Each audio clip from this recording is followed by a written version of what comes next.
Voici une affaire de 1999. L'enquête sur le meurtre dans la région de Grenoble d'un gars qui s'appelait Joseph Troupia. Vous verrez qu'il y a tout dans cette histoire pas banale. La mafia, la Cosa Nostra en arrière-plan, et puis une histoire d'argent, comme souvent, et des filles qui font le tapin. J'ai écrit cette histoire avec Thomas Audoir. Réalisation, Céline Lebras. Europe 1, Christophe Ondelatte.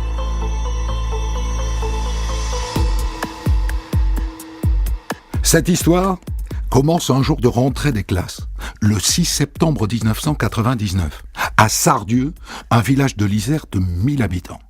Il est 8 heures du matin, et dans les maisons, les gamins en sont à étaler du Nutella sur leurs tartines. Quand soudain... Qu'est-ce qui s'est passé ? On dirait des coups de feu, mais d'où ça vient ? La réponse arrive à la gendarmerie. C'est mon voisin, Monsieur Troupia. Il a été abattu devant chez lui. Venez vite. Quand les gendarmes arrivent sur place, devant la porte du garage, il y a une Peugeot 405 garée et des pieds qui dépassent par la portière. Les pompiers arrivent à leur tour. Bon, on arrive trop tard. Il est déjà mort, votre gars. Le gars en question s'appelait donc Joseph Troupia. Il avait 53 ans. Il était père de 3 enfants.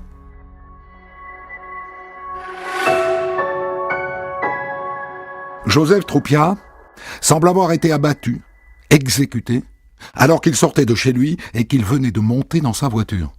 Il a reçu plusieurs balles, d'abord au visage et surtout dans le cœur. Les gendarmes se penchent au pied du corps. Ils ramassent 5 douilles sur le sol et une autre à l'intérieur de la 405. Bon, ça veut dire qu'il a été abattu de près, hein. Je dirais à bout portant, voire même à bout touchant. Hein. Non, à mon avis, c'est à bout portant. Regarde, il n'y a pas de traces de poudre sur les plaies. Et le plus terrible dans ce meurtre, c'est qu'un de ses fils était là. Il s'appelle Frédéric, il a 14 ans. Il a tout vu. Mon père, il allait m'accompagner au collège. Il m'attendait dans la voiture et moi, j'allais sortir les poubelles et ouvrir le portail pour qu'il sorte. Et t'as pu voir qui a tiré sur ton père ? Oui.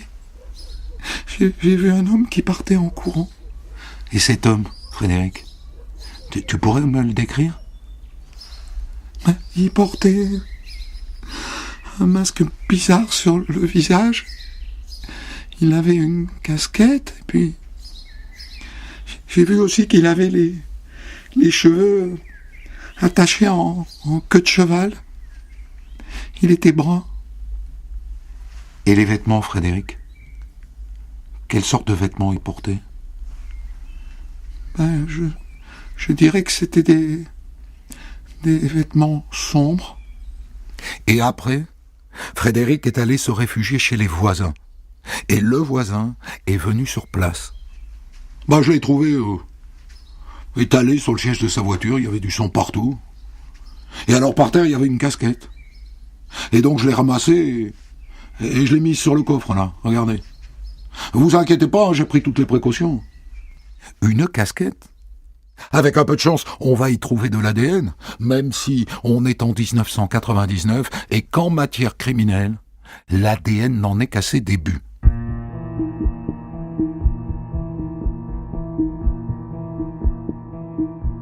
Les gendarmes font le tour du jardin. Tiens, regarde. C'est par là qu'il a dû passer. Un trou dans le grillage. Un gros trou par lequel le tueur a pu arriver et peut-être même repartir.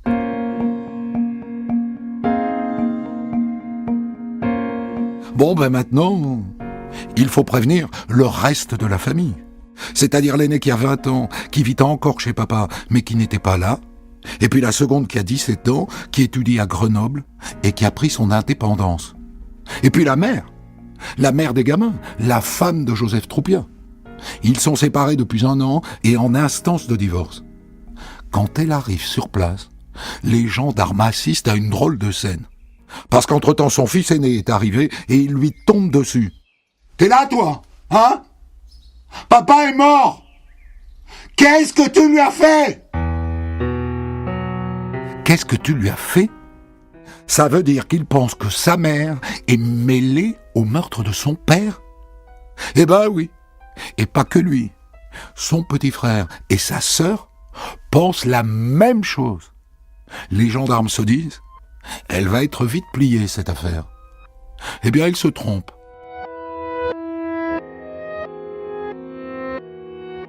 Alors, qu'est-ce qui opposait cet homme et cette femme, qui étaient donc sur le point de divorcer? Et quand je dis sur le point, le divorce devait être prononcé dans 2 jours. Et là encore, c'est le fils aîné qui renseigne les gendarmes. Il était conflictuel, le divorce de vos parents? Ah bah oui, ça pourrait être conflictuel, il était conflictuel. Ils s'engueulaient sur le partage. La maison, les appartements qu'ils ont tout ça à Grenoble et ailleurs, quoi. Et vous pensez que c'est elle qui l'aurait fait éliminer? Ah ben ouais. Parce que maintenant, elle hérite de tout, quoi. Et elle a plus à partager avec lui, quoi. Hein. Catherine Troupien est immédiatement placée en garde à vue. Bon, madame, on va aller droit au but. Vos enfants, vos propres enfants, vous accusent d'être à l'origine de la mort de votre mari. Pourquoi, madame? Vous en avez une idée? Mais parce que c'est lui qui les a remontés contre moi, depuis le début, pardi. Enfin, dans notre divorce, il a tout fait pour m'accabler auprès de mes enfants. Tout! Qu'est-ce que vous pouvez nous dire sur votre mari, madame? Que c'était un homme brutal, quoi. Très brutal. Un Sicilien, quoi. Qu'est-ce que vous voulez dire par là, madame? Un Sicilien? On vient tous les deux du même village de Sicile. Somatino. Et lui, je dois vous dire que... il avait des liens avec la mafia. Avec Cosa Nostra. Vous voulez dire des liens qui perduraient? Ah oui. Mon mari, à l'époque, il se fait appeler Monsieur Joe. Et il avait toujours des liens avec le grand banditisme. Et si vous voulez savoir d'où il tenait son argent, la maison, les appartements et tout ça, c'est de la prostitution. Voilà. Il était proxo, Joseph. À Paris, à Grenoble, en Italie. Bon, je vous parle d'avant, hein. Là, il s'était rangé, mais avant, c'était un sacré, hein, Joe. Troupien aurait donc pu être abattu par la mafia. Il faut reconnaître que ça colle avec le mode d'exécution. Pam, pam, pam, à bout portant. Mais est-ce qu'elle n'est pas en train de nous balader, la Catherine? Dans la foulée, les gendarmes perquisitionnent son appartement.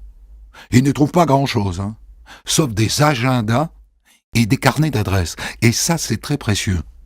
Parce que si elle est mêlée à cette histoire, ça n'est pas elle qui a tué. Son fils a assisté à la scène, il ne l'a pas reconnu. Il a vu un homme. Un homme à queue de cheval, certes, mais un homme.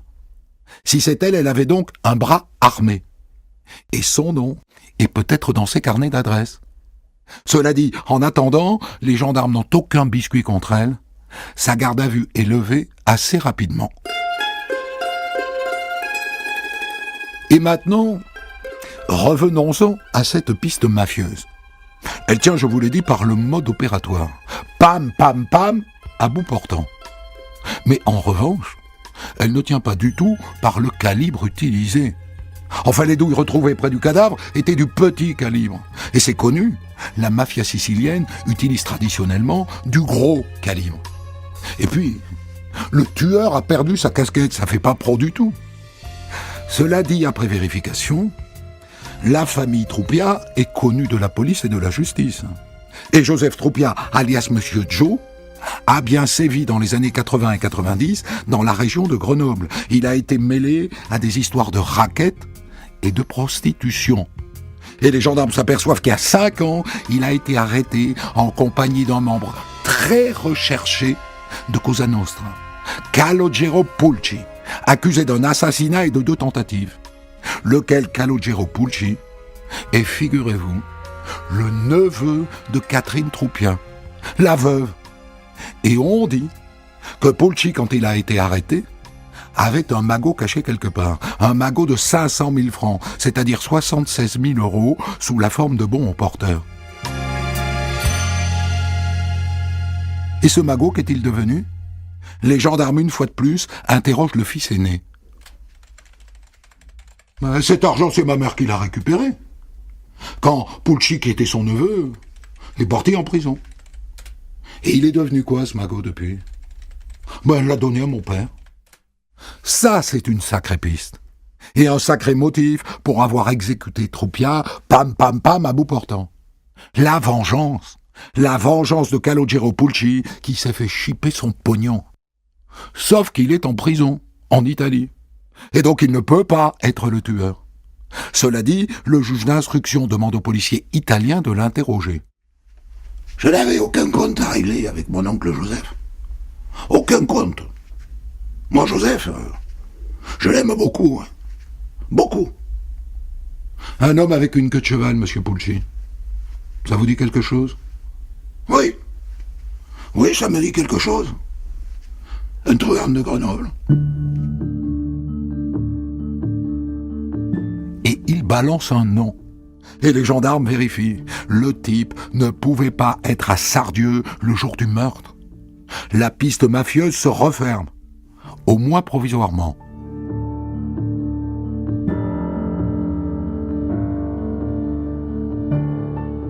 C'est à ce moment-là que les gendarmes reçoivent le résultat des analyses ADN sur la casquette retrouvée sur la scène de crime. Et là, il faut que je vous explique. On est donc en 1999. Je vous l'ai dit, en matière criminelle, l'ADN n'en est qu'à ses balbutiements. À cette époque, il faut au minimum un cheveu avec son bulbe pour dégager un ADN. Et on a trouvé un cheveu dans la casquette. Le laboratoire génétique de Nantes, qui est très en avance à l'époque, a pu en sortir un profil génétique. C'est bon, hein. On a un ADN mitochondrial, évidemment. Hein. Mitochondrial. Ne fuyez pas. C'est pas si compliqué que ça. À la fin des années 90, on ne peut pas faire mieux qu'extraire un ADN mitochondrial. On ne sait pas encore dégager un ADN complet d'un cheveu, mais seulement un ADN dit mitochondrial. Ça permet de répondre à une seule question. Quelle est la lignée maternelle du propriétaire de ce cheveu? Et d'après ce que j'ai pu voir dans le fichier, c'est un cheveu qui appartiendrait à la lignée des Pulci. Donc elle tient debout, cette piste d'une vengeance mafieuse. Sauf qu'il est difficile d'aller plus loin. Parce que des Pulci, il y en a un paquet. Hein. Du coup, et si on en revenait à Catherine Trupia, la veuve? Elle a quand même été désignée dès le début par ses enfants. Et elle avait un intérêt dans la mort de son mari, qui est l'héritage. En vérité, les gendarmes n'ont jamais lâché la piste de la veuve. Et d'ailleurs, depuis le début, ils l'ont placée sur écoute. Et ils ont cherché, dans son entourage, un homme à queue de cheval. Ils n'en ont pas trouvé. Mais ils ont aussi exploité le répertoire de Catherine Trupia. Et ils l'ont croisé avec le relevé de ses appels téléphoniques. Ça donne une liste de 250 noms. Ils les ont fait venir un par un pour les interroger. Ça prend du temps. Et quand c'est un homme, ils lui ont fait un prélèvement ADN. Et ils l'ont comparé avec l'ADN du cheveu dans la casquette. Et un jour, après 1 an et demi d'interrogatoire acharné, bingo! Bon, on a un nom, les gars. Georges Concalves. Et d'après ce que je vois, il a la taille et la corpulence de notre tueur. Ne nous emballons pas. Il n'est désigné que par un ADN mitochondrial. Donc ça peut être lui, mais aussi n'importe lequel de ses frères ou de ses cousins du côté maternel. Sauf que lui, ce Goncalves, d'abord il habite pas loin, dans la région de Grenoble, et avec son portable, il a appelé plusieurs fois la veuve Trupia. Et donc il est convoqué, bien sûr. Moi je le connaissais même pas, ce Trupia, là. Moi j'ai rien à voir avec son meurtre. Je vous entends, monsieur Goncalves. Mais vous avez tout de même appelé sa femme, à plusieurs reprises. Ouais, d'accord, mais moi, à l'époque, moi, ce portable, je l'ai passé à mon cousin. C'est lui qui a dû l'appeler. Et il s'appelle comment, votre cousin? Manuel. Manuel Goncalves, comme moi. Si vous avez bien suivi mes explications de généticien amateur, vous avez bien compris que les cousins ont le même ADN mitochondrial. Alors après Georges, eh ben va pour Manuel. Oh, mais c'est pas moi qui s'en servais à l'époque de ce portable. D'accord, monsieur. Alors, qui s'en servait? Ah ben c'est Jean-Baptiste. Jean-Baptiste Gervasoni. Je lui ai prêté le portable de mon cousin. Ok.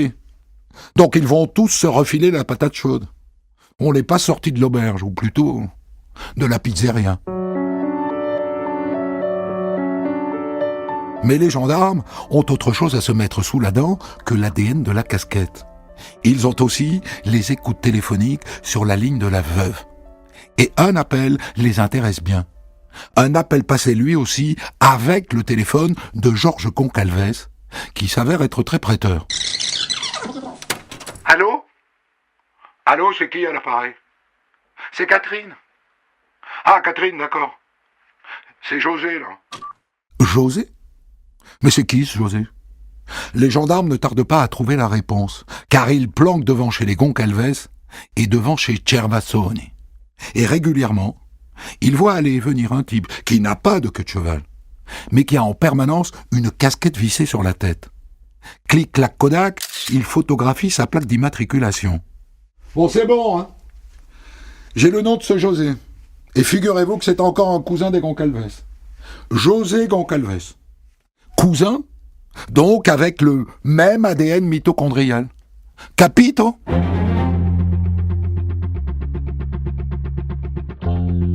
José Goncalves, Manuel Goncalves et Jean-Baptiste Gervasoni sont interpellés et placés en garde à vue. Et en perquisitionnant chez José, les gendarmes trouvent des photos qui prouvent qu'il a eu les cheveux longs. Mais en garde à vue, il est coriace. J'ai rien à voir avec cette histoire, moi. Est-ce que vous êtes allé à Sardieu en septembre, monsieur Goncalves? Ah ben non. Jamais. En revanche, le jeune Gervasoni, qui n'a que 22 ans, est beaucoup plus tendre. C'est de toute évidence le maillon faible. Je reconnais qu'en septembre, oui, j'ai amené José à Sardieu. Il avait rendez-vous avec une femme. Enfin, vous voyez ce que je veux dire, quoi. Alors moi, je l'ai attendu dans un petit bois à côté. Et puis quand il a eu fait son affaire, il est venu me rejoindre. José Goncalves ne peut plus nier. Bon, d'accord, c'est vrai. Je suis allé à Sardieu. Et c'est moi qui ai tué Joe Troupien. Je le connaissais pas, hein. Mais j'ai vidé mon chargeur sur lui. Mais pourquoi, monsieur Goncalves, si vous ne le connaissiez pas? Ça, je peux pas vous le dire.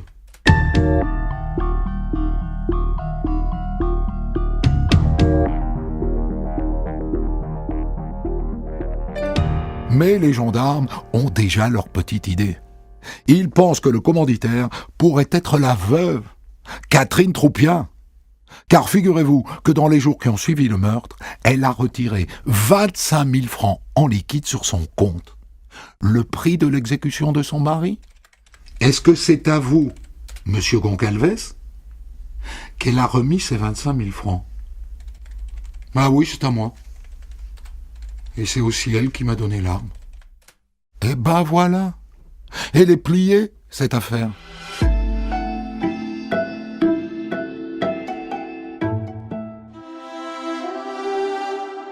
La veuve Troupien est interpellée 3 ans jour pour jour après le meurtre de son mari. Et elle est placée en garde à vue. Moi, j'ai rien fait de tout ce que vous me dites. Je comprends pas, hein. Mais enfin, madame, vous êtes désignée par José Goncalves, après avoir été désignée par vos enfants. De toute façon, je me souviens plus de rien. J'ai fait un AVC, vous savez, il y a 1 an. Et elle nie aussi devant le juge d'instruction. Ce qui n'empêche pas le juge de la mettre en examen pour complicité d'assassinat, et José Goncalves pour assassinat, et son copain Jean-Baptiste Gervazzoni, qui a conduit la voiture, pour complicité lui aussi.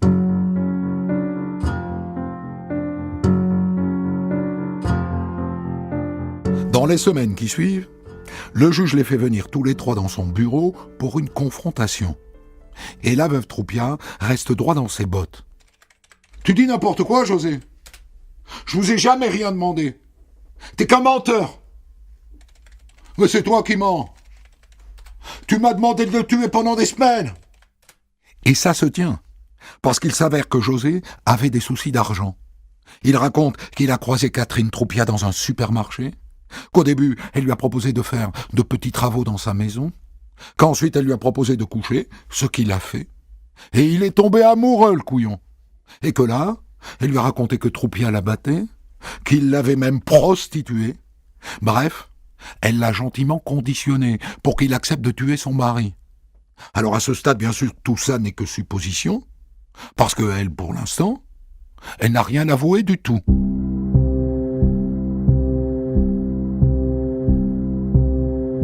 Alors, quel serait le mobile de Catherine Troupia ? Si bien sûr c'est elle qui a commandité le meurtre de son mari, ce qu'elle nie toujours.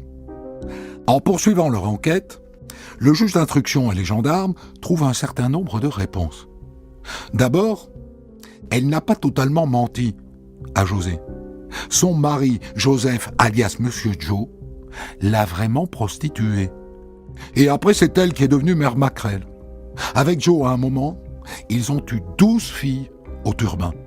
Ça leur a porté dans les 90 000 francs par mois, 13 000 €. Et c'est avec l'argent du tapin qu'ils ont acheté leurs biens immobiliers, c'est-à-dire 3 maisons et 5 appartements. Et puis ils se sont fait pincer par la mondaine, tous les deux. Et ça leur a coûté 3 mois de prison pour proxénétisme aggravé. Et puis en 97, Joseph a demandé le divorce. Et ça, elle n'en voulait pas. Elle ne voulait pas couper leur magot en deux. Un magot amassé entre autres à la sueur de son cul. Et puis, elle n'a pas non plus menti au juge sur un autre point. Elle a vraiment eu un AVC, qui pourrait expliquer ses pertes de mémoire, qui ne seraient donc pas feintes. Et là, elle est tombée dans la dépression, au point de se voir retirer ses enfants qui ont été confiés à leur père. Tout ça pourrait expliquer qu'elle ait commandité le meurtre de son mari. Sauf que pour l'instant, je le répète, elle nie toujours.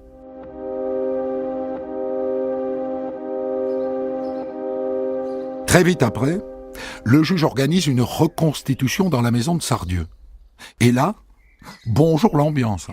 Les 3 gamins sont là, ils ne lui adressent pas un regard. Depuis qu'elle est accusée, ils l'appellent la génitrice. Pas maman, la génitrice. Et elle, à l'inverse, elle cherche leur regard.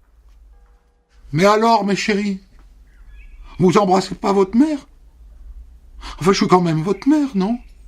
Et eux, ils lui répondent par des noms d'oiseaux. À part ça, elle ne coopère pas beaucoup à cette reconstitution. Elle est toujours dans le déni. Alors que José Goncalves, lui, est bavard comme une pie. Mais en fait, j'avais déjà essayé de le tuer une semaine avant. C'est d'ailleurs ce jour-là que j'ai découpé le grillage. Mais je suis pas allé au bout parce que il y avait les chiens de sa fille qui étaient là.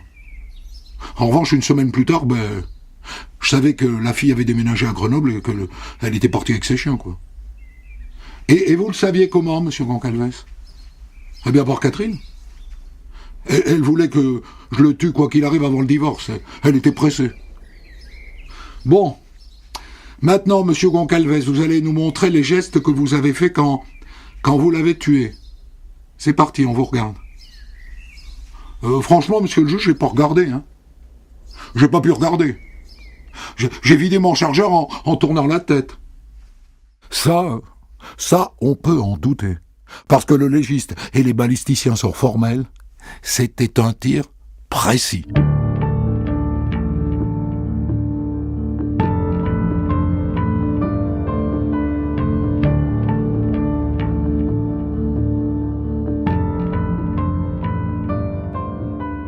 Le procès du trio Troupia, Goncalves, Gervazzoni s'ouvre le 31 janvier 2005 devant la cour d'assises de Grenoble. Les enfants sont là et ils réclament à haute voix dès le début la peau de leur mère. Le plus jeune surtout, celui qui a assisté au meurtre. De son banc, il insulte celle qu'il appelle toujours et encore sa génitrice. Et quand on interroge Catherine Troupia, « Je vous dis que je suis pour rien, moi. José Goncalves, il a agi seul. Néanmoins, madame, on peut dire que vous aviez toutes les raisons de commanditer l'assassinat de votre mari. C'est-à-dire la vie qu'il vous a fait vivre. Oh, c'est vrai qu'il m'a fait vivre une vie, comment dire, qui n'était pas facile. Mais pas plus que ça non plus, hein. » Et le reste, elle ne s'en souvient pas. Et elle reçoit à la barre le soutien inattendu de l'expert psychiatre. Il est parfaitement possible que l'AVC dont elle a été victime lui ait fait perdre la mémoire. C'est parfaitement possible. Et diriez-vous, docteur, que cet AVC a pu l'empêcher de monter un tel coup, de commanditer un tel meurtre? Oui, je dirais que oui. Sacré soutien. Mais l'événement de ce procès est ailleurs. Je vous l'ai pas dit, mais Catherine Troupia a 3 enfants de son mariage avec Joe, mais aussi 4 enfants d'un premier mariage. Et c'est la fille aînée de son premier mariage qui jette un pavé dans la mare. Joseph, il avait mis ma mère sur le trottoir. Ça, c'est vrai. Mais il n'y a pas que ça. Quand j'avais 15 ans, il m'a violé, Joseph. Il m'a violé. Autrement dit, la victime est un salaud. Et ça, c'est toujours un point de marqué pour les accusés. Quant à José Goncalves, eh bien, il tient sa ligne, qui est la même depuis le début. Il reconnaît les faits et il implique la veuve Troupia. Et le troisième alors, Jean-Baptiste Gervazzoni, qui est juste là parce qu'il a emmené Goncalves en voiture sur place. Eh bien, lui, d'un bout à l'autre du procès, on a l'impression que le président l'a oublié. À la fin, l'avocat général réclame 20 ans pour Goncalves et 18 ans pour Catherine Troupia. Mais le verdict des jurés est assez nettement en dessous. José Goncalves est condamné à 15 ans et la veuve Troupia à 12 ans. Quant à Gervazzoni, il est acquitté.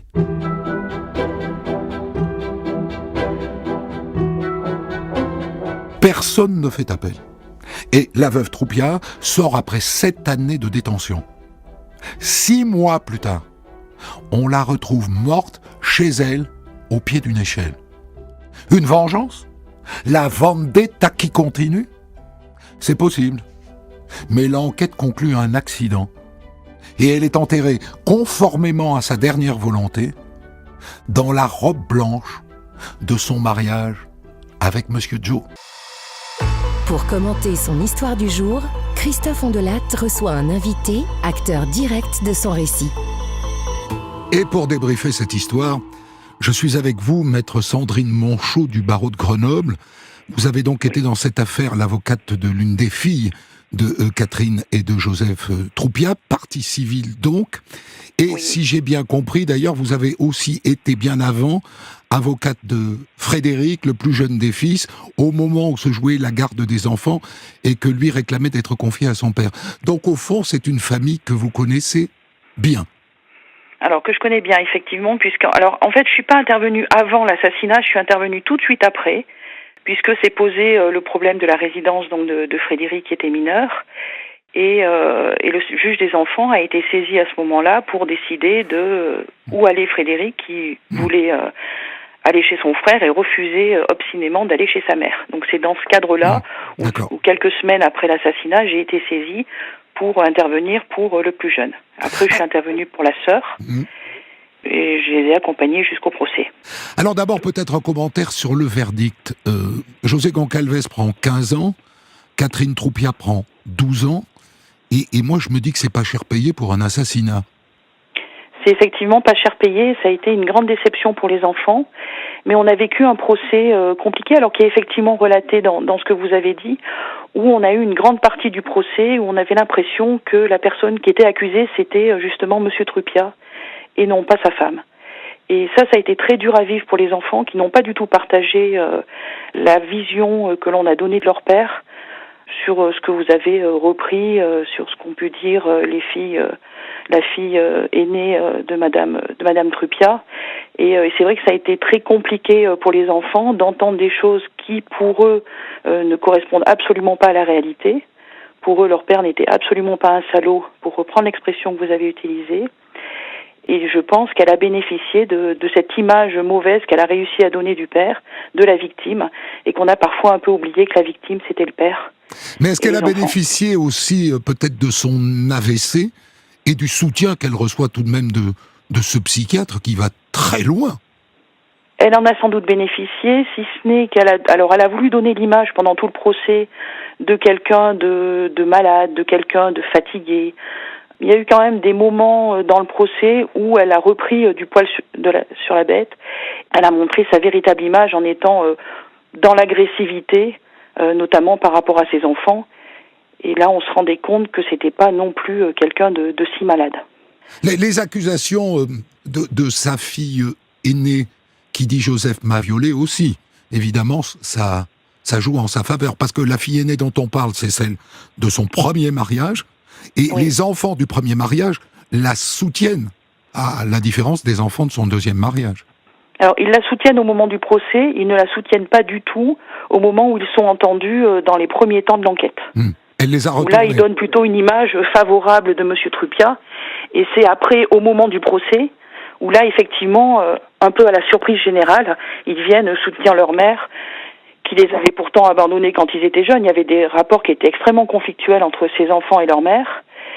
Et c'est uniquement au moment du procès où il y a eu ce rapprochement pour, entre guillemets, sauver leur mère, sans doute. La mort de Catherine Trupia, maître, 6 mois après sa sortie de prison, c'est un accident selon vous, ou c'est la vengeance qui continue? Alors, je n'y étais pas, donc je ne peux pas vous témoigner de la réalité de ce qu'il a pu se passer ce jour-là. En tout cas, je l'ai appris bien plus tard, puisque pour moi, le procès était terminé à partir du moment où l'audience était passée. Il y avait eu un appel de Madame Siabarassi, Madame Trupia, qui avait fait appel et qui s'en est désisté assez rapidement. J'ai eu l'occasion de revoir les enfants dans le cadre d'une émission qui avait été faite sur cette même affaire, et on en a parlé à ce moment-là, et pour les enfants, ils tombaient un peu des nues. Pour eux, c'était un accident, ils n'avaient jamais entendu quoi que ce soit sur le fait que ça puisse être remis en cause ou qu'il y ait un quelconque doute. Je voudrais revenir sur cette histoire d'AVC, parce que j'ai l'impression que ça a beaucoup compté dans le verdict. Est-ce que vous y croyez? Est-ce que votre cliente d'ailleurs y croit, que cet AVC ait pu la diminuer au point qu'elle ne se souvient pas d'avoir commandité ce meurtre? Absolument pas. Pour les enfants, absolument pas. C'est-à-dire que la réalité de l'AVC, elle n'est pas contestée, il y a toutes les pièces médicales, bien entendu. Par contre, l'attitude que la mère a pu avoir après l'AVC montre que c'est resté une femme forte, et ça n'a absolument pas, d'après les enfants, eu une quelconque influence sur le fait qu'elle se rappelle pas. Elle se rappelait parfaitement de ce qu'elle voulait se rappeler. C'est-à-dire qu'au procès, elle n'est pas pantelante? Au procès, elle a toute une partie où elle veut se faire passer pour une dame plus âgée que ce qu'elle n'est, et malade et diminuée. Elle est effectivement dans une posture très recroquevillée, très parlant tout doucement, etc. Mais par contre, à certains moments, je me rappelle qu'au moment de ma plaidoirie, il a fallu que le président intervienne pour lui demander de se calmer, parce qu'elle n'acceptait pas ce que je pouvais dire. Ouais. Et là, elle a montré une femme qui était bien plus forte, et voilà. Alors, évidemment, ce qui est le plus saisissant dans cette histoire, c'est ce ressentiment des enfants commun avec Joseph Trupia contre elle. Comment est-ce que vous résumeriez les raisons de cette haine? L'image des enfants ont toujours été d'être beaucoup plus proches de leur père que de leur mère, y compris quand le couple vivait ensemble. Moi, de ce qu'ils m'ont raconté, ils avaient une proximité avec leur père qui était un père très aimant, à la différence de la mère qui n'avait pas cette affection pour eux, tout au moins ils ne la ressentaient pas. Et du coup, quand il y a eu la séparation du couple, à ce moment-là, c'est tout à fait logiquement que le père a obtenu la garde des enfants et a continué à les élever. La mère, elle, était dans une opposition farouche à la procédure de divorce. Et du coup, il y a eu des menaces, il y a eu beaucoup de choses de la part de la mère envers le père, ce qui fait que les enfants ont effectivement complètement pris parti de leur père, parce que de toute façon déjà le passé faisait que c'était le parent le plus aimant, et qu'ensuite l'attitude de la mère n'a fait que remettre le conflit de plus en plus. Et au moment où l'assassinat se passe, c'est postérieur à des menaces qui avaient été faites par la mère qui refusait ce divorce et qui avait menacé de mort le père si jamais il allait jusqu'au divorce. Et du coup, pour eux, ça a été évident au moment où l'assassinat est intervenu que leur mère était à l'origine de celui-ci. Oui, ça a été lumineux. Et si j'ai bien compris, ils vont même jusqu'à revisiter l'histoire, c'est-à-dire qu'ils disent oui, elle était prostituée et proxénète, mais pas lui. Est-ce qu'ils la revisitent ou est-ce qu'ils la disent ? Il a quand même été condamné, le père. Alors, les enfants n'ont jamais contesté qu'effectivement le père avait eu des problèmes avec la justice. Ce qu'ils ont toujours dit, c'est qu'en aucun cas, ils n'avaient mis Madame Siabarassi sur le trottoir. Donc Madame Siabarassi, c'est peut-être l'occasion... Madame Trupia. Oui, c'est l'occasion d'expliquer que quand une femme comparait devant la justice, elle comparait toujours sur son nom de jeune fille. Hein, voilà. Pour les enfants, ils préféraient l'usage du nom de jeune fille que l'usage du nom de leur père. Bon, c'est pour ça que pour moi, ça reste et c'est Madame Siabarassi. Et donc pour eux, Madame Trupia. Donc pour eux, leur mère a été proxénète, mais pas leur père. Leur père l'a été aussi, mais c'était d'un commun accord entre tous les deux. Ce qu'ils ont toujours contesté, c'est que Madame Trupia voulait se faire passer pour la victime de l'activité de proxénète du père, et eux ont toujours dit non, il y a eu, si vous voulez, une infraction commise en commun par les deux Trupia. C'est pas lui le méchant, quoi. Pour les enfants, c'est absolument pas lui le méchant. Et je tiens à préciser aussi que par rapport à l'argent qui a pu être récupéré suite à ces activités communes, les époux étaient en séparation et Madame Trupia était propriétaire de plusieurs appartements. C'était pas lui qui était propriétaire de ça. Donc en cas de divorce, il y avait pas forcément de problème de partage. Si vous voulez, c'était pas forcément une question de partage, c'était sans doute plus une question d'héritage. C'est-à-dire que comme ils étaient en séparation, en cas de prononcé du divorce, elle n'avait aucun droit sur le patrimoine immobilier de monsieur. Oui. Mais par contre, si le divorce n'était pas prononcé et qu'elle devenait veuve, à ce moment-là, elle était héritière sur son mari. Ouais. Donc il y avait quoi, une donation au dernier vivant, c'est ça ? Alors je pense pas qu'il y avait une donation au dernier vivant, mais l'époux a une partie. Alors il n'est pas héritier au même titre que les enfants, mais il a toujours une part. Donc c'était ça dont elle avait peur c'est de perdre cette petite part. Et puis il y avait aussi sans doute le fait qu'elle était opposée à ce divorce. Et vous dites pas que pour des questions d'argent, vous voulez dire ? Oui, je pense que quand on entend qu'elle a voulu se faire enterrer dans sa robe de mariée, ça montre l'attachement qu'elle pouvait avoir à ce mariage. C'est quoi, une question d'honneur, c'est-à-dire... c'est un côté sicilien, ça, pour le coup. Peut-être. Après, la difficulté, c'est comme on avait face à nous quelqu'un qui ne reconnaissait pas les faits, elle ne pouvait pas rentrer dans des explications pour justifier ce qu'elle avait pu faire. Donc on est un peu resté sur notre faim, sur les raisons qui avaient pu la pousser, mais peut-être que ces raisons-là ont pu jouer aussi. Je vous remercie beaucoup, Maître Manchot, d'avoir éclairé cette histoire quelques années après, d'avoir retrouvé la mémoire de cette histoire. Des centaines d'histoires disponibles sur vos plateformes d'écoute et sur europe1.fr.